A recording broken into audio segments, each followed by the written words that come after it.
Interlink app మీకు play store and app స్టోర్లో available ఉంటుంది. సో అక్కడ నుండి డౌన్లోడ్ చేయండి. డౌన్లోడ్ చేసి ఓపెన్ చేసిన తర్వాత గెట్ స్టార్టెడ్ నౌ మీద క్లిక్ చేయండి. నెక్స్ట్ సైన్ అప్ మీద క్లిక్ చేయండి.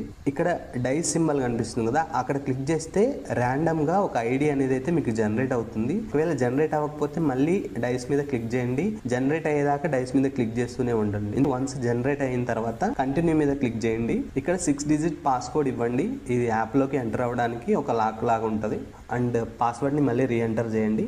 రీఎంటర్ చేసిన తర్వాత సైన్ అప్ మీద క్లిక్ చేయండి. సైన్ అప్ మీద క్లిక్ చేసిన తర్వాత సైన్ అప్ విత్ జీమెయిల్ మీద క్లిక్ చేయండి. మీ జీమెయిల్ మీద ట్యాప్ చేసిన తర్వాత అకౌంట్ అయితే క్రియేట్ అవుతుంది. వన్స్ లాగిన్ అయిన తర్వాత యాప్ ఇంటర్ఫేస్ ఇలా ఓపెన్ అవుతుంది.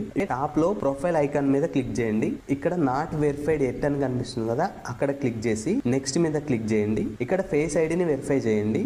So right side, left side, top, down side ఇలా చూపిస్తుంటది. So according to that